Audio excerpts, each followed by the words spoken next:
Hello. Hello, selamat petang.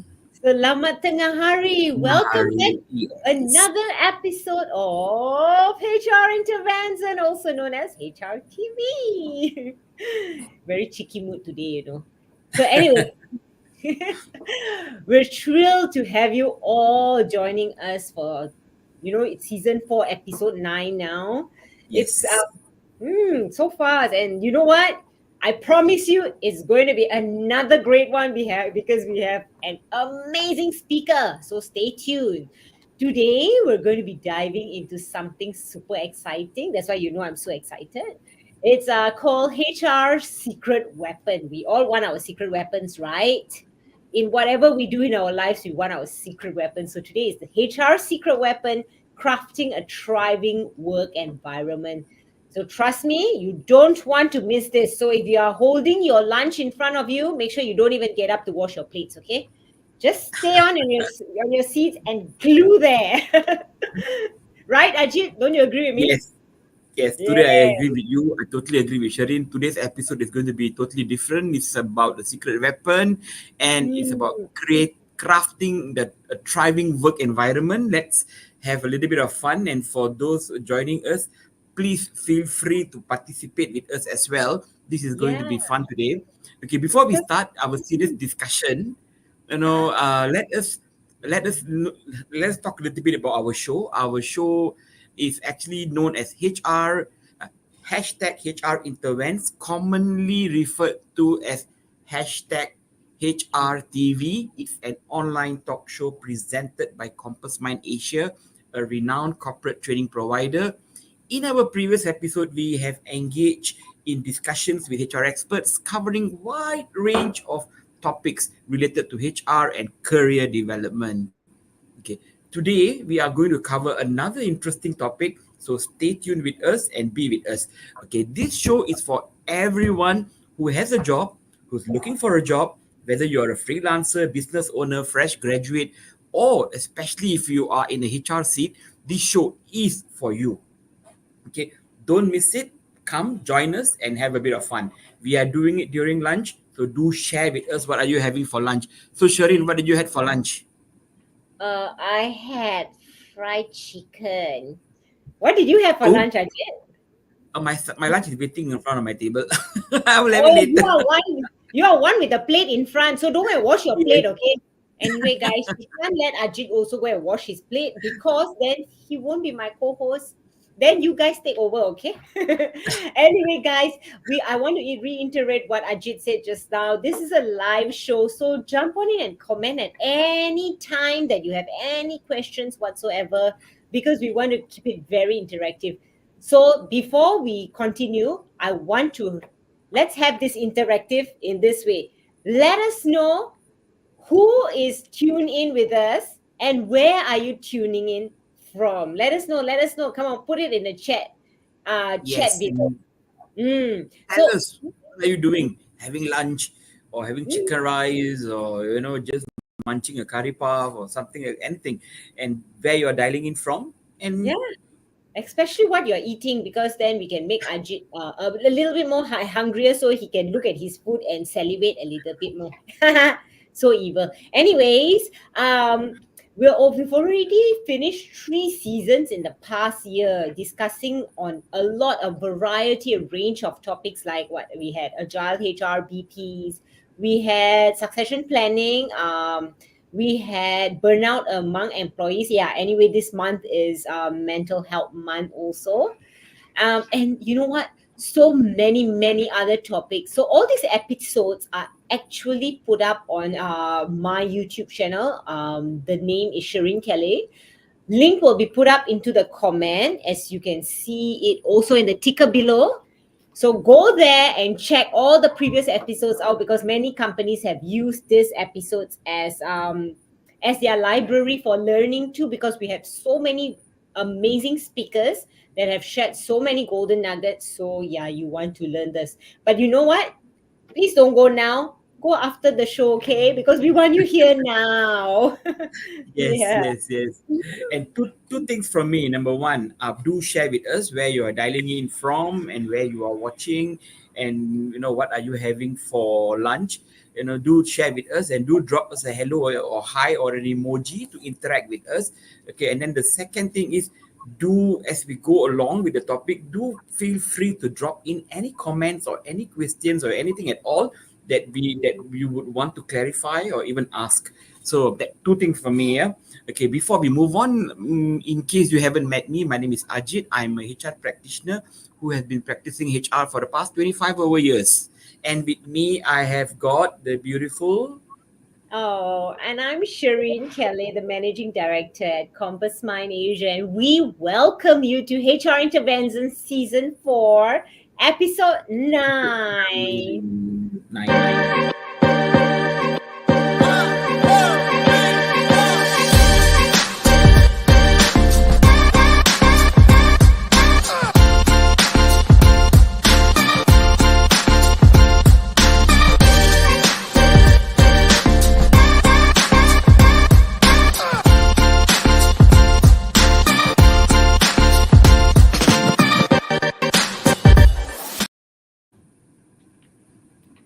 Oh, we're back. We're back. I'm just seeing. Hmm. I'm just wondering whether we were online because usually everyone's like so active and so hyper. Yeah. So I noticed we just went online now. So that's cool. So Okay. would like to welcome everyone once again. We're so excited for today's episode. Ajit, before we jump into today's topic, how's everything with you, anyways? It's okay. Things are picking on. Work as usual. I have to work. So exciting part is that a lot of things is happening at work as well. We are also introducing new employee engagement initiatives, and there's great things that we see happening, which would drive positive change in the organization, Shireen. So I'm so geared up. Wow, that sounds so awesome. And speaking about engagement, today's topic is so relevant, isn't it? Yes, yes, yes, absolutely. Crafting a thriving work environment is something every organization is starving for these days, and especially with positive work culture becoming a hot topic nowadays. If you pay attention. That's true, exactly. And today we've got the perfect guest to help us unpack and unbox all of the questions that our audience will have and all the areas around us. So, yeah. Totally agree.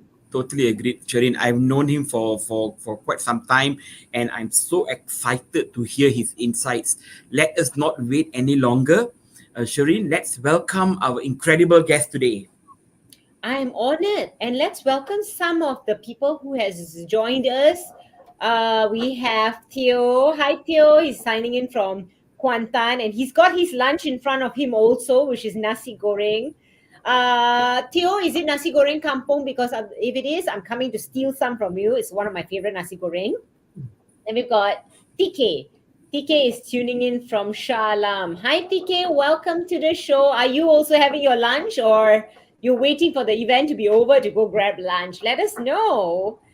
So, today's guest, guys, I don't want to keep you all waiting, eager to know who it is, which is one of our very close friends for many, many years.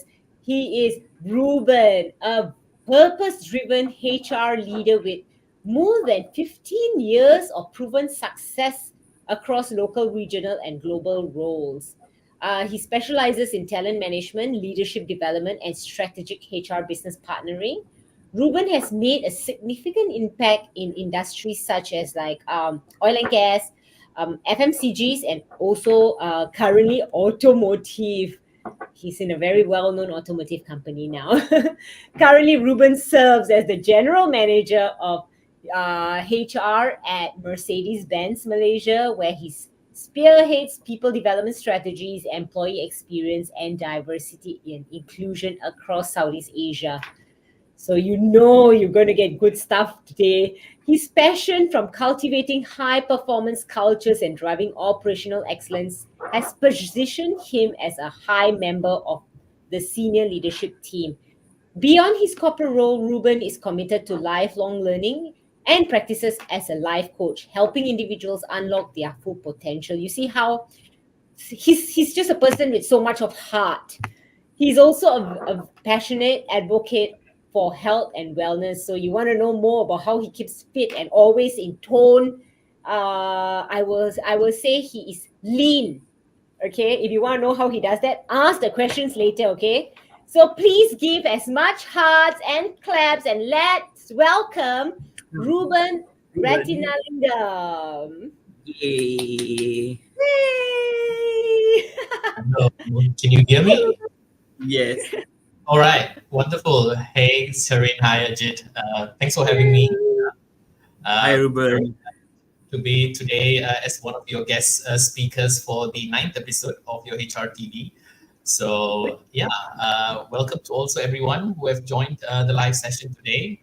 I think Shireen and Ajit has done an amazing job in building up the overall excitement to this topic.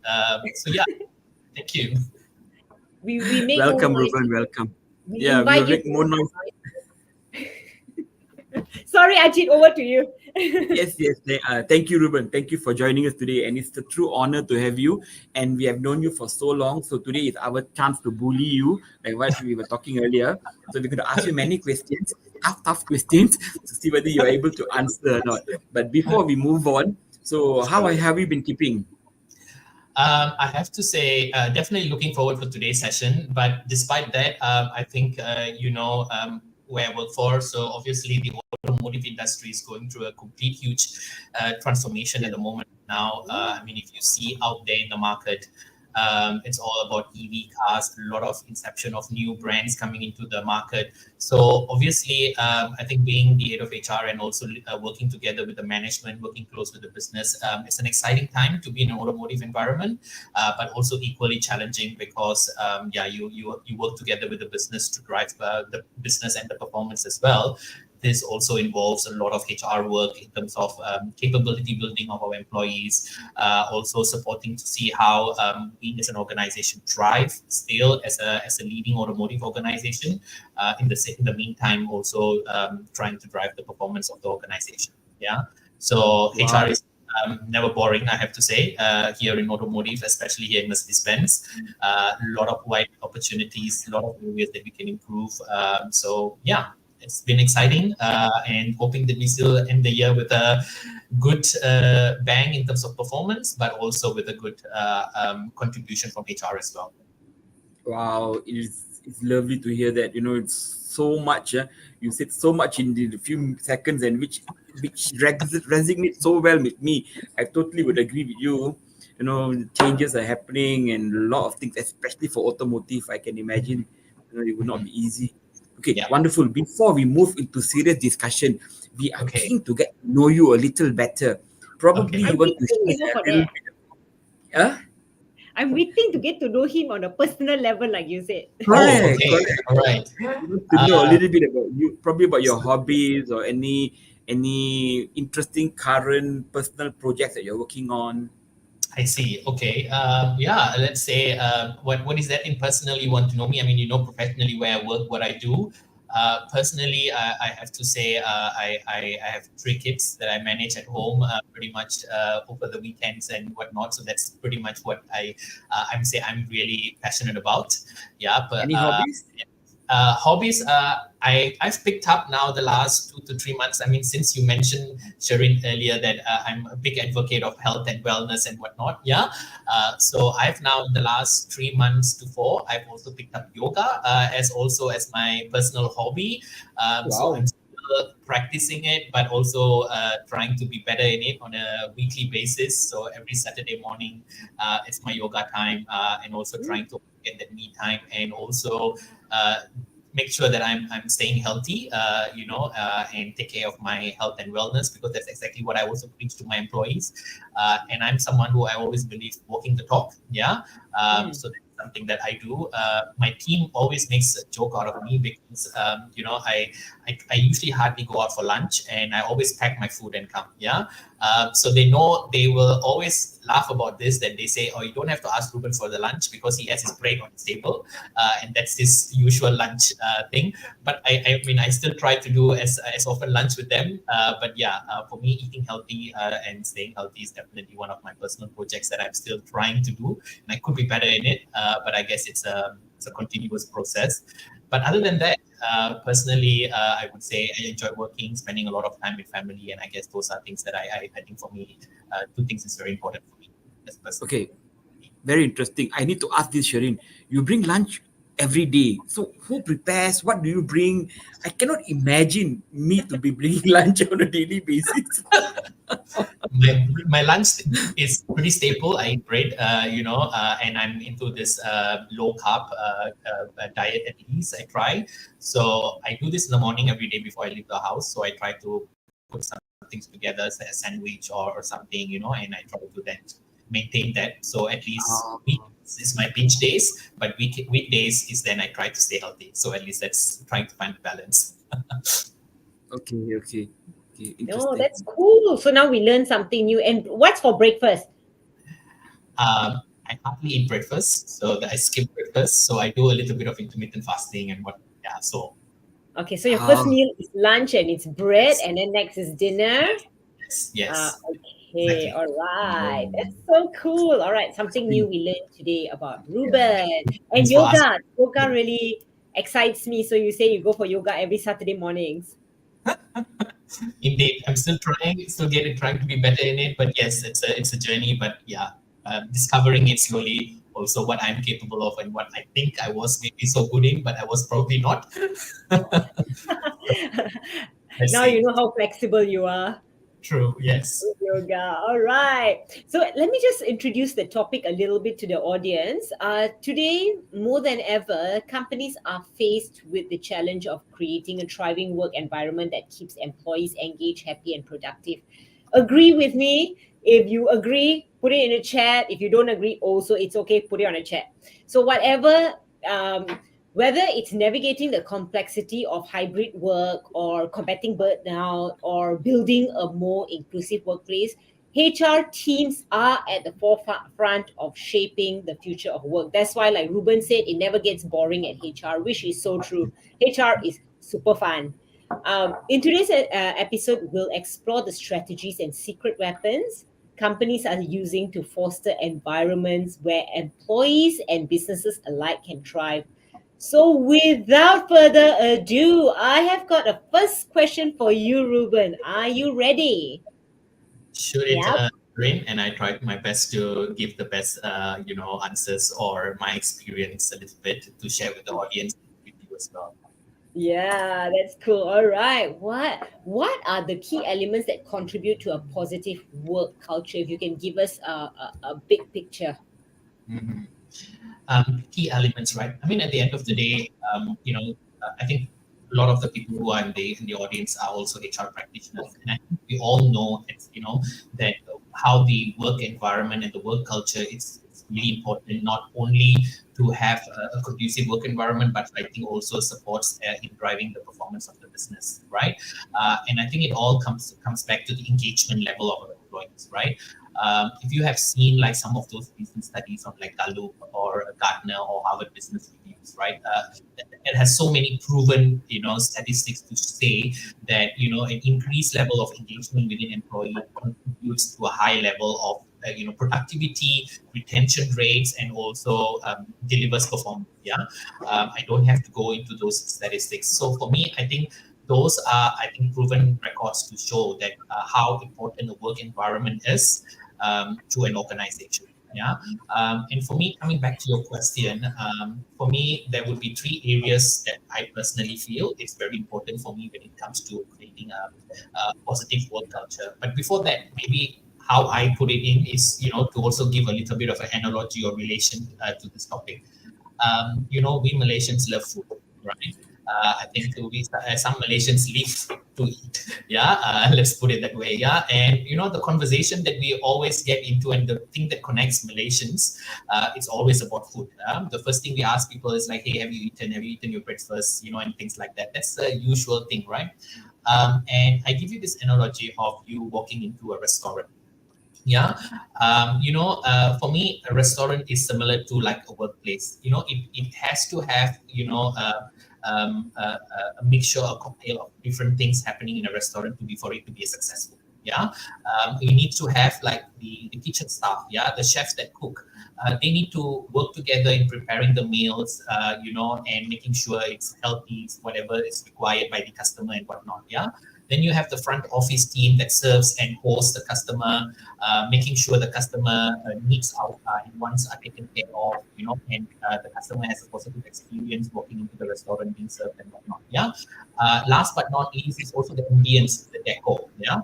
If you were to see right now, a lot of cafes, KL, restaurants, it's all about Instagram. Where the decoration, the music, the ambience, and all of those plays a huge importance. Yeah, in terms of customer satisfaction. Yeah? And that's how I see a workplace as well. Yeah, if you were to now relate that back to an office environment, it's really about the importance of collaboration among employees. Yeah, how employees work together, how people effectively communicate and work as a team. Yeah, how the leadership team leads the organization. In terms of what are the leadership principles, what are the leadership attributes that the organization believes. Yeah. And also, what are I would say, the end game that we want to achieve as an organization? It's similar to a restaurant. If you run a successful restaurant, what you want is your high profit. And at the end of the day, you want to have return customers coming to you and visiting you back. And the same thing in a working culture, what you want is that a working environment, I would say, is the same. Yeah. You want to actually have employees happier. You want to have a culture of fostering of loyalty and retention among your employees. Yeah, and I think that's how I see the analogy. Yeah, as a thriving work environment, and how I point. Then I coming back to the point is, for me, positive leadership is absolutely important to thrive as a work culture. Second thing is respect and inclusion, and the third thing for me is definitely collaboration and teamwork. Yeah, and the most important thing for me as a working to actually have a positive work environment is actually starts from the top. Yeah, you like it or you not like it, a positive work environment or a culture and organization always starts from the top. Yeah, the leadership walking the talk, leading with purpose, leading with authenticity, the respect. These are, I would say, areas that I think in many organizations it's proven successful, but I think it's also one of the most important ingredients in crafting a thriving work environment. That's at least how I see it. Yeah, and this is also something that what we do here in Mercedes-Benz, a lot of initiatives that we have put in place to develop such a work environment. Interesting. Yeah, I like the analogy. Thank you, Reuben. Well said. no problem. Okay, Yeah. that brings us to my second question. Okay, what you mentioned was fantastic. We need to have collaboration, loyalty, positive leadership. All this is very good. What are some of the common mistakes organization make when in workplace culture? Sorry, if you could just repeat your question again, Ajit. I lost you for that second. Let's look at the negative part of it. What are some of the common mistakes organization makes when improving workplace culture? Okay. Yeah, I mean, I can't. I mean, there are probably a few that I can think of. But let me maybe come back to. I mean, just to also share a little bit of example how we have done it in Mercedes-Benz. Yeah, to give a more realistic experience. Yeah, or something that worked for us. I think we at the end of the day, we as an organization we do on a bi-yearly basis. An employee survey. Yeah, we do a Gallup employee survey to also to measure our engagement rate as an organization and also work on areas of how we can improve our engagement rate within organization, all with the clear goal of having a thriving work environment, a positive work environment, a conducive work environment for employees in this respect, right?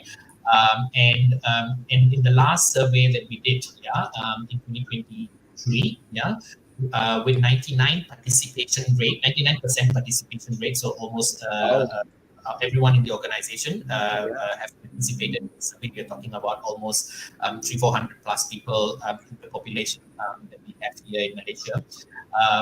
We had an engagement rate of 4.02, which is, I would say, not too bad. Yeah, it's actually above the average of what typical organizations would have. So we are in a very good space. Yeah, but we definitely say that's not enough for us.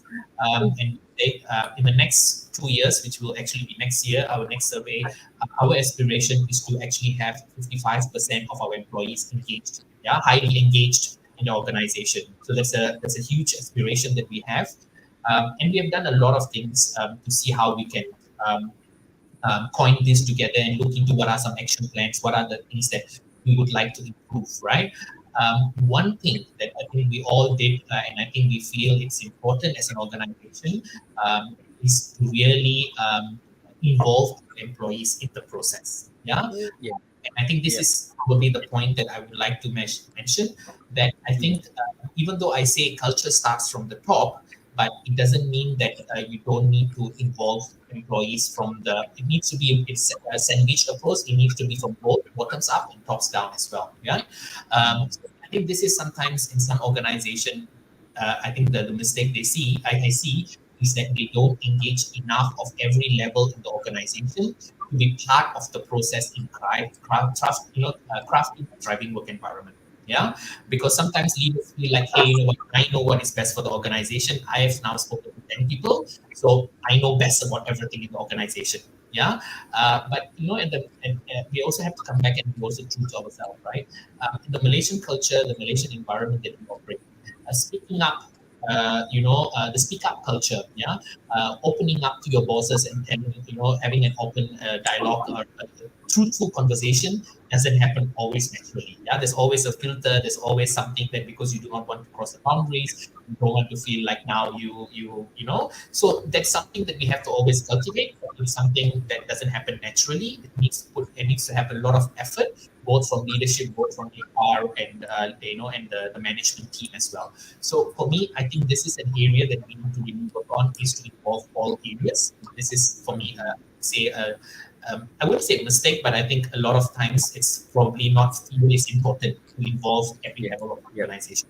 So when we work on our action planning for our employee survey, we involve all our employees, including the leadership team, and crafting together the feedback in terms of how we can improve it. And how we did it was like we did skip level meetups, So we call something called Meet Me in the Middle, as a session. And what we did was we had skip level engagement sessions, casual, over lunch, over different discussions. And what we do was that we actually involve and we give them topics, It's not only now you go and sit there and have a conversation, but we had a structured conversation where employees are able to then voice out what is their feedback, what is their improvement they can do to the organization. Yeah, so this is something that we did, and I think it worked really well because our employees feel like they're part of the process. Yeah, the second thing is for me is also probably about the leadership behavior. Yeah, I mentioned earlier that for a work culture or work environment, it's always important that it starts from the top. Yeah. So for me, one of the things is sometimes what the leaders say is not what the leaders do. Yeah. And I think this inconsistent leadership behavior is something that I personally feel is very important. Also to have a positive work environment or a work culture. Yeah. And last but not least, for me, is also neglecting the measure part. Yeah. Sometimes you put all of this into a great strategy, but you don't have a measurement. Yeah. And sometimes that can be also challenging, and that's if you do not measure what you're doing and how you can change it, how you can improve it. This can also lead to probably not getting the outcome that you want. You assume, hey, you know what? I've done 10 things. My leaders are so involved, are doing a lot of things, but how come employees are still not happy? How come we still have high resignations? You're not then looking into the real problem. Yeah, you're having solutions, but the solutions are not addressing to the real problem. So this is also for me important. And that's why for us, like I gave you an example, we were very clear we wanted to have 55% high engagement rate in our employee survey, and we really focused on the measures that we feel will give us the right measurement. To achieve that. But at the end of the day, I think it's we need to also test it and see whether it works. Yeah.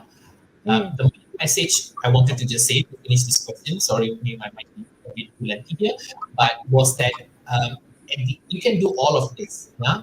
But I always believe, in my opinion, that culture cannot be measured, but it only can be felt, yeah. So as a HR leader, I personally feel, and also as in a leadership position, whoever are in the organization, you need to feel this culture. And how you feel it is you need to walk the ground, you need to talk to people, and you need to live this in order for you to really assess it's working or not. Yeah, because the measurement is one part of it. That's more of the quantitative part of it, but the qualitative part of it is more of you having and walking through and picking up signals in the organization. Yeah. And this is also something I feel needs to be done.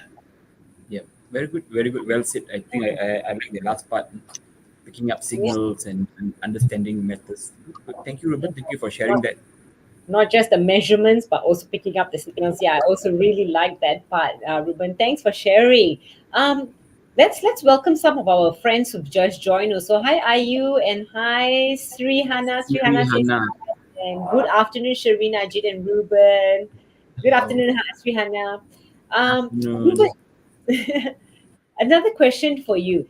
How can HR professionals help create a sense of belonging between employees and their organizations? Of course, besides you say walking around and getting those signals, but what other ways of creating that sense of belonging? Okay. Yeah, I always believe it's a partnership. It's a joint responsibility. HR alone will never be able to drive a working culture or an organization culture. Yeah, I always believe, there's a very famous quote by a very famous person, Peter Drucker: "Culture is strategy for breakfast." Yeah, and that's very true in my personal belief. Yeah, you need to build the culture into your strategy. Yeah, and it needs to be part of your overall organization strategy. You need to put this as part of the important area in your organization strategy, because that's the only way that I think you can drive, sense of belonging, because it's not part of a nice to have, but it's part of your organizational strategy. Yeah. So, for example, in Mercedes-Benz, we have a clear strategy, which we call the next level strategy for 2025, which we have derived it since 2022, and we have a clear part of the strategy is what we call the people strategy. Yeah, and here we have identified like 4 or 5 areas that we say really is important for us, like creating passion for the brand and for the company, developing high performing employees, having continuous transformation mindset, and one of the important things is cultural feedback and trust. So these are elements that I think we have invoked into our strategy in driving this. And it's not only I drive it as HR, I probably would be the owner of doing a lot of things, but I involve a lot of people within the organization to drive this, because I can put the nicest framework, nicest presentation, nicest everything, but it doesn't mean that now I can change everything. I need my fellow leadership team, my fellow management team, line managers, and etc. to also live it through and also drive this in the organization. So that's for me one thing, right? So I think this culture of how I see it is, for me, the fostering the culture of inclusive practice. Yeah. So for me, it's all of this inclusiveness is an important area that we work on. For me, the other thing is actually building probably a community within your organization that people can actually thrive and work together as team. This is also for me very important. Yeah. So over these years, we have also now put together teams like we have something called Pulse Campus within our organization, which is actually a group of employees based on volunteer came in. And we say it's people creating initiative for people. Yeah, so they work on all kind of employee engagement initiatives and and everything that brings people together to collaborate. Yeah.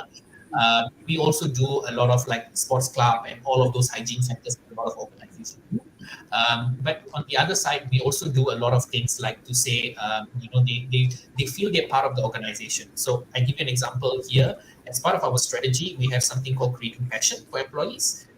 So what things do we do? I mean, fortunately, we work in a automotive environment, and our cars are sexy, and it's really something that employees really feel connected. So what we do is like we offer our employees, for example, if someone is getting married, we offer our employees the company cars for them to use it for their weddings, for their marriages. We actually, in fact, offer employees our company cars where they can bring it now for 1 week or 2 weeks as part of a recognition for them if they have done a great job in a project or whatever it is. So I think connecting your products, connecting your organization, somewhere or the other to also this makes them feel they're part of the organization, they feel they're part of the brand. So this is something that we do. For example, in our onboarding programs, we definitely bring our employees to our retail stores out there, get them to sit in the cars, feel it, experience it, whenever we have launch of our products, we make it as a competition, and we invite employees to participate, and whoever gets through this competition gets to go for this exclusive launches, and 6-7 star hotels, because we stand for the brand as a luxury brand. So we want the employees to experience that luxury brand feeling, and some of them might not have the privilege or always have this opportunity. So we do this. So these are, I think, part of that, making sure the employees are part of it, and in these areas. But of course, like all the other things that a lot of organizations do, having personalized development opportunities, and also doing a lot of other things, that help to drive work environment. Okay, fantastic. I couldn't agree more to that. Thank you, Reuben. Thank you. But I'm just giving you experiences and insights that how we're doing it, but also in my personal opinion, how I think it should be done as well. Yeah. Perfect. I like what you give as rewards and stuff, 1 to 2 weeks as recognition for those outstanding employees. Maybe Wow.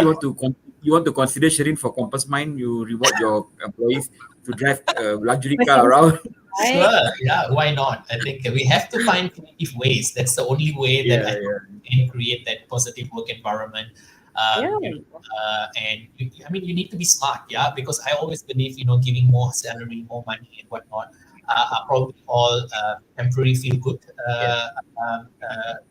factors, but it's not probably going to be the most long-lasting ones and most impactful one. Because how do you stand different from all the other organizations? Every company pays good salaries or somewhat fair salaries. Every company gives bonuses. I think those are standard things. So you need to find ways of how you want to be differentiated as an organization and how you stay competitive as well. True. Okay, thank you, Reuben. Thank you for sharing that. Marvelous. I think I like that idea. Just wanted to let you know, Reuben, your connectivity is not so clear. Okay. I think there's some chipping voices, then some glitches in the screen. Just let you know. Yeah, okay, good to know. Thanks for letting me know. I maybe bring the speaker close and maybe I don't move too much as well. Okay. We have Lisa saying that's a good idea. I don't mind driving a Merc. Yeah, who doesn't? Thanks, Lisa. No, we are tempted.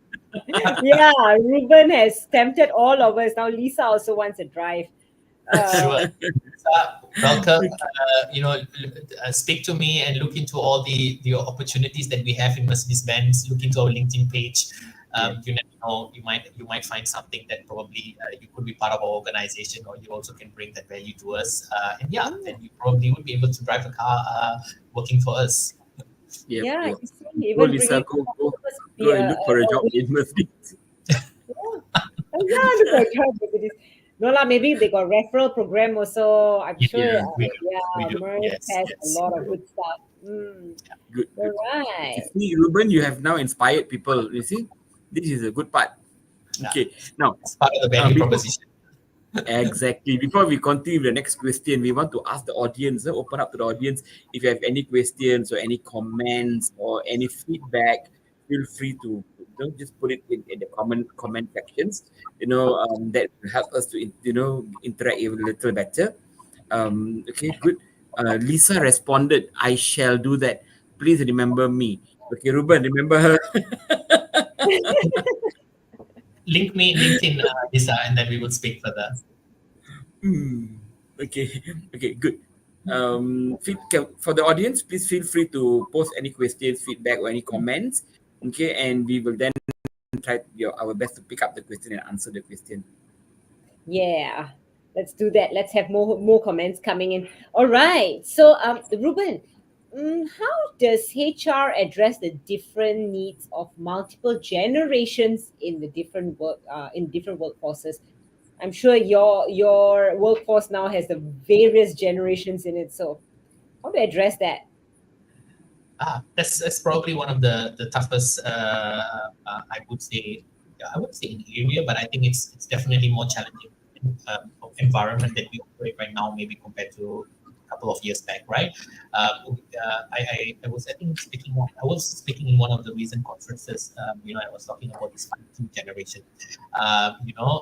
It's not about 5G in your mobile phone or your network, but this is the 5G generation that we are currently operating. Yeah, in a typical organization, I mean, let's speak about Mercedes-Benz right now as well, right? I have almost every layers of people in my organization right now, from baby boomers to Generation X and Generation Y, the millennials, and of course Generation Z, and last but not least, I think Generation Alpha is already now also incepting into the workplace as well. So definitely, it's a concussion of different generations with different needs and wants and different ways of working, leadership style, and etc. So I look at it in a lot more positive way that I think it brings best of all the worlds together. But of course, it creates also a lot of complexity, in how we work together as an organization, right? So for me, I think as an HR practitioner, how I see, that we need to look into it is, of course, there are various ways, but I think two for me is that to create a lot more opportunities for collaboration, intergenerational collaboration, other than just having, a work environment or in a team setup. I think we need to also set up a lot more opportunities for these different generations to collaborate, co-create, cooperate, and foster this working together. Yeah, I think that's very important for me. The other one is recognition and feedback. I think this is also important. Yeah, I think different generation wants and needs are also different. I think you need to look into this and you need to understand that as well, and what you can do within your organization, what is within your limits, within your control, right? I give you a very simple example here in Mercedes-Benz. Yeah, we have long service awards. Yeah, that we offer to our employees from 5 years, 10 years, 15 years, 20 years, 30 years, and all of those, right? Like a lot of organizations do. Yeah, and of course, I think the question was coming as well: do we still need to give long service awards? Yeah, and particularly in Mercedes-Benz, we offer gold coins as long service award. Yeah, so it's something that for some generation, this is something super valuable. They really feel very connected to it. They feel very appreciated, and etc. Yeah, for some generations, this is probably, what am I going to do with gold coins? And am I going to stay for 5 years in organization? I mean, especially if you see the Generation Z, millennials, loyalty, working for an organization for 10, 15 years is not probably what they see. Yeah, and like it or you don't. But I think this instant gratification in the younger generation also, I think it also comes back from parenting. And the new way of parenting style comes into the workplace, and that's what they expect. Yeah, from line managers to give them instant recognition, instant feedback, instant all of this inputs. So we tailor make to meet to these different generations. So we still keep our long service award. We still recognize those who have worked for our organization 5, 10, 15 years. But in the meantime, we also have a lot of recognition programs within our organization to also recognize our employees as well. So we have something called Marvelous Award that we do on a quarterly basis to recognize our employees in different ways. We also have, as I mentioned to you earlier, we give our company cars to our employees as well, as part of their recognition. So all of these different types of recognition needs fits into the different generation groups. So everybody feel they are somewhere or the other being recognized in the ways how they want them, things like that, right? The collaboration approach, same thing. We have a lot of swarms. We have a lot of cross-functional collaboration programs that we have in our organization, that we encourage people from different parts of the organization, different experiences to come in together, working on a project. We call it the swarm group, and this is also one way of how we create this intergenerational collaboration. But I think for me, this is a topic that you need to understand who are the generation in your organization, what are the needs and wants, and then I think you can tailor make those. But I think this is a role that HR needs to play a lot more active in identifying this and also finding a balance here. Fantastic. Yeah. Fantastic. I like the Marvelous Award. Correct. I wonder how we're going to call someone. Reuben won the Marvelous Award. Yeah, exactly. And every quarter we have different themes for this kind of awards. We talk about business innovation.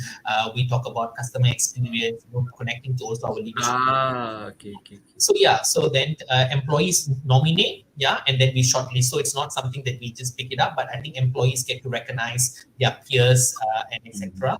So this is also more of employees recognizing other employees as well. So it's across the board when it's a launch for the month, it's for everybody to participate in every level. Absolutely. So I think these are things that very simple that can be put in place. I think HR can work on a very small framework, and then put a small prize money behind it. We pay like 2,000 Sing dollars for our employees who gets this Marvelous Award. And what we say is that you can go for a holiday, or you want to go for a nice dinner with your family, or bring your girlfriend, boyfriend together with it, or whatever. And you get to spend that. So I think these are some things that some people really enjoy it, and they really appreciate the organization is doing such things. And fantastic. Nice. That's nominated by the employees. Okay, having said that, this brings me to my next question. What role does feedback plays in cultivating a thriving work environment, and how should HR facilitate that? Probably similar to nominating people is like feedback, So how will feedback play a role? I think for me, I mentioned that one of the most important aspect, if you go back to the points I mentioned earlier, right, in terms of to have actually a positive work culture, the one of it is, for me, it's this feedback culture topic is very important, and I think this is something that as an HR organization you need to, as an HR you need to help the organization to drive this topic, but you can't be doing this by yourself, right? And I think this is something that needs to happen across the board, and I think you need to advocate this. So for me, for example, and it has to be also involved in different areas. It needs to be part of your performance management approach. Your example, your goal agreements, reviews, year-end reviews, and all these constant engagement that you have to do. So this is something that what we in HR needs to advocate a lot more for our leaders to do, but also on the other side, as an organization, then you need to have we call this, I think it's very important these days, psychological safety. The employee feels they have a safe environment to actually speak about, share what they feel and how they feel and what can be improved, what needs to improve. So I think it's also part and parcel and responsibility for organizations to work on this kind of topics. And like example, like we do I mentioned earlier, one of the things that we do is like this meet in the middle session. We have skip level exchange collaboratively across the organization. So and then these are environments that I think you can create and work together with your leadership team and see what are the low-hanging fruits that probably you can address immediately. I give you an example, right? For me, I think driving feedback culture is one thing, but I think also the management should be ready and willing to also act on those feedbacks and just not take it as feedback and not do anything about it. And this comes back also to the topic I mentioned earlier. If you don't walk the talk, if you don't really believe in those topics, then it also will reflect the overall commitment from the leadership team and the organization as well. So for me, setting up a feedback culture or a feedback program is just the beginning of it. Yeah. What do you do with the feedback? How do you actually work on those feedbacks? How do you engage employees? How do you communicate them back to the employees? How do you find solution measures to actually take that feedback? These are important because I think the employees need to feel that it's authentic. The leaders are actually really wanting to have this feedback. They're doing something about it and they're serious about it. And I think this is something that HR needs to work on those topics. Yeah, support the organization for sure. Okay, fantastic. Fantastic. Well said. Well said. We have got feedback from Lisa. I like the idea employee recognizing other employees. See, I told you, Ruben, this is a good idea. The marvelous award. Okay, and Pai Wong. Okay, also added thoughtful programs initiative not only enhance job satisfaction but also foster a positive workplace culture. Fantastic, fantastic. Glad the Yeah. feedback. Yeah, So much I'm of glad things that. the audience is picking up on and agreeing. Yeah, because these are things where now it translates into other organizations to also apply what you are applying and being successful in your organization, Ruben. Sure. Mm, Yeah. And it was more of my intention today in the conversation. It's not so much talking about what I feel and how I feel about it. mm, Everyone has their opinions, but I think it's also to share with the HR community, the colleagues here who have joined now from all other parts of Malaysia, worldwide, yeah. HR, to also give them some tangible examples how it's working in some organization. Maybe there are other organizations who are even doing better than this, who have a lot more creative ideas. But pulling all of these ideas, best practices, is to give the colleagues in the of friends in this call today also some ideas how they as HR professionals can also drive this topic and also play an important role. Yeah, that's really a good vision to have. Um, Ruben, well, we have got a couple of minutes left. I really didn't realize on the time, which is cool. We got another question for you. How can HR ensure employee welfare goes beyond just basic benefits? Of course, you mentioned the few ways, and creating a supportive work environment that improves that retention. Yeah, of course, I think, as I mentioned earlier, also, right? I think salary benefits are all hygiene factors that every organization do. It's part of your value proposition, what you stand out as an organization. Yeah, but I Mm-hmm. personally believe those are things that is definitely needs to put a competitive edge for you as an organization. But how do you differentiate you as an organization versus others, other than just beyond over and beyond, other than just the salaries, other than the benefits, and nice office to have. I think you see right now, it's a trend. Yeah, every offices have now a collaborative space with snooker tables, game corners, and all of these nice fittings. Yeah, but does that really does organization in fact measures how many people are actually using those areas? Yeah, how often people are actually massage chairs and all of this, how often are these all being used? So those are, I would say, hygiene factors, quick wins, just to kind of window dressing to say, hey, you know what, now we have a beautiful office. Yeah, great. I come back to the topic of restaurant. You can have a beautiful restaurant, yeah, with the most nicest ambience, nicest music and whatnot. The food you cook in this restaurant is not tasty. Employees walk in and they don't feel like they are treated well, and they probably don't get the best greetings, warm from the front desk or the waiter. Do you think they're going to come back to the restaurant? Yeah, and that's the same thing how I see as well as workplace culture, right? So those are things that how I see also in a workplace environment. Despite having all these nice cool office setups, which I think is important, but I think beyond that, you need to actually also have other things that is important. Like, I mean, work-life balance is an important topic that I think in a lot of organization, and I think in the current generation, especially post-pandemic, it's a must-have. It's given already right now. How you create that opportunity to have this proper work-life balance for our employees. A framework or a possibility for them to work from home and whatnot. Mm. I see now a trend. Every other employee is applying for a role. The first thing they ask is that they don't. They probably don't even ask what's the salary. First thing they ask, do you actually have a working from home flexibility? Do you have opportunity to work from anywhere, possibilities, remote working? How often do I have to be in the office? These are questions that almost every other new joiners ask us these days before even they ask how much are you willing to pay me, or what is so you can see the importance have also changed over the years. And I think these are topics that I think organizations really need to look into. Second thing for me is important, like professional development.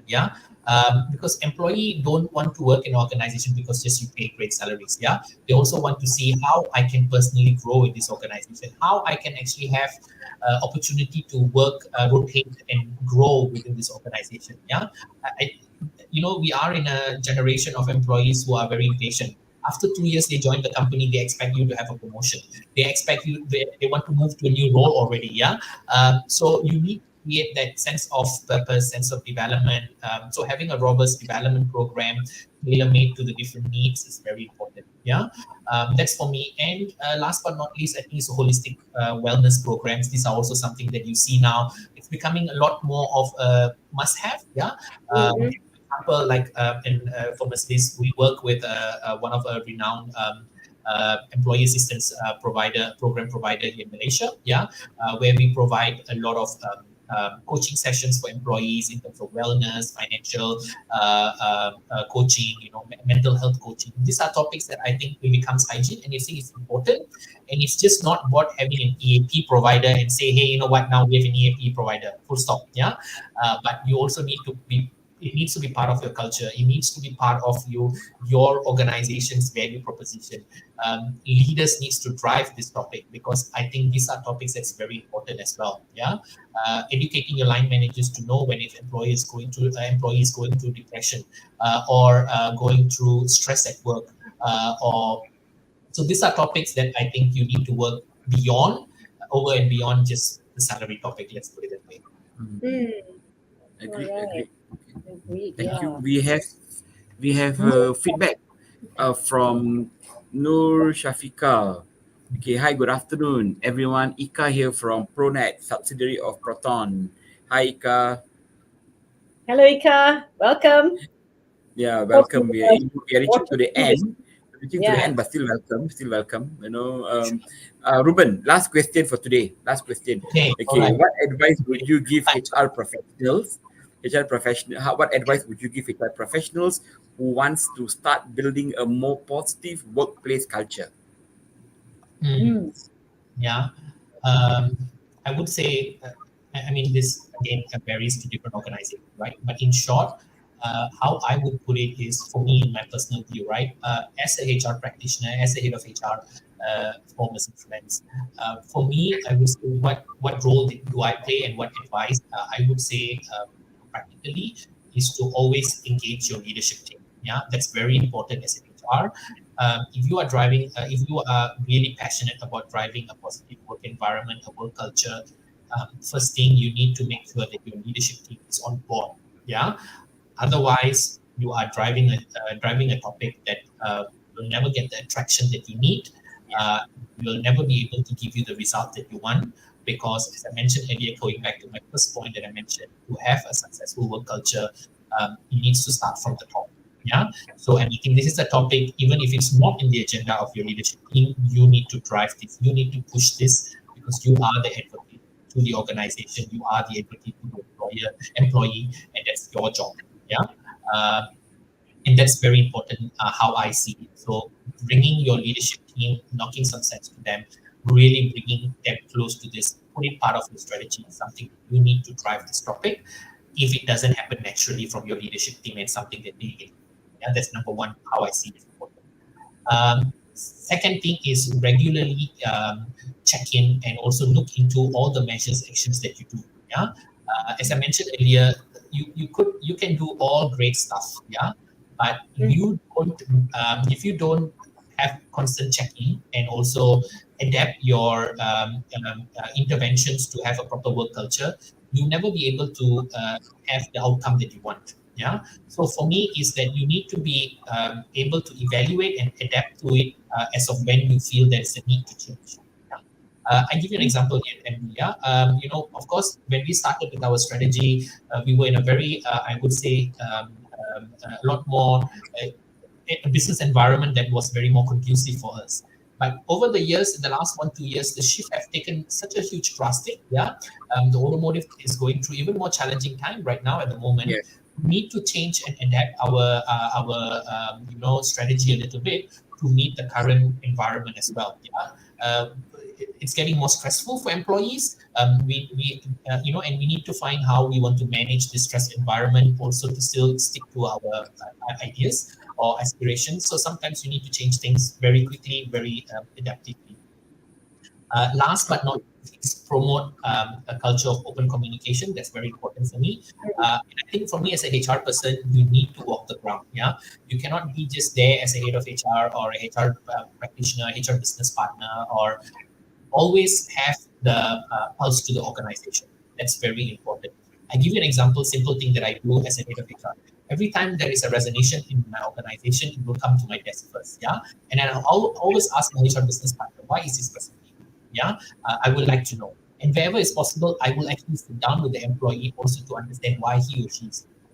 I will make sure I review all the exit interviews on a monthly basis. My talent requisition expert will give me a report on exit interview summaries.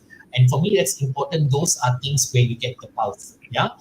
And in fact, now I'm having a discussion with my team to say maybe we need to do a post-exit survey. That means the employee has left the organization, and we do another survey because he or she would have a lot more psychological safety to actually tell you the real reason why he or she is leaving. Yeah, and that's also important for me to know. Yeah, I also, whenever I get information that we are going through a PIP process for one of the employees, I will always ask my HR business partners, what has the line manager done so far? Why did we end this PIP process at the moment, right? I would like to understand the root cause of why we are going into a PIP. These are small things that you as an HR can do to understand and also feel the ground, what is working and what is not working. Is it a line manager issue? Is it an employee issue? These are things that I would say is where you get your signals, yeah, in order for you to know what is happening in the ground. Because otherwise, you will not be able to feel the ground and you will not be able to be connected to understand what's happening in your organization. And I think sometimes you have to do this as a HR practitioner. Well said, well said. I like the part where you do the post survey as well. Fantastic, fantastic. Thank you, Reuben. Thank you very much. I think you have shared quite a lot of things, and we have reached the hour of the day, so we have to quickly move into our closing now. Okay, Sure. and we would like to thank Reuben for such an insightful session, and most of all for having this serious discussion with us today. Okay, before we end, are there any ways that the audience can reach out to you if they have any questions that they want to get clarify or they want to connect with you? Is there any way, Reuben? By all means, go for it. Reach me in LinkedIn. I think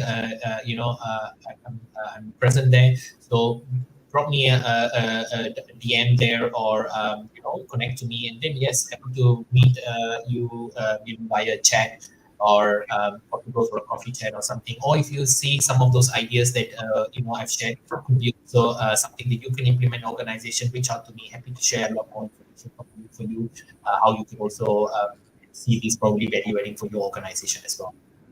Wow, amazing. Okay. Reuben, you're just adding more value to the audience that has come today. That's wonderful. Thank you so much on that. And really, you know what?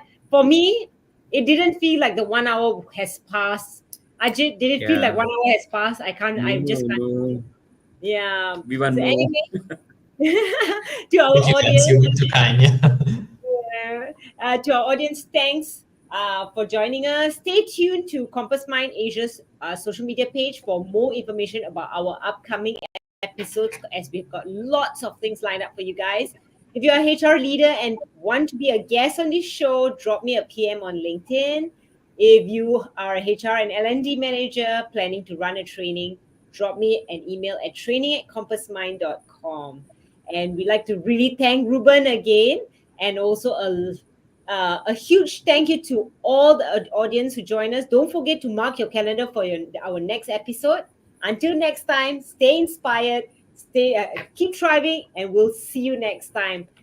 Thanks so much and bye. Bye. Great afternoon.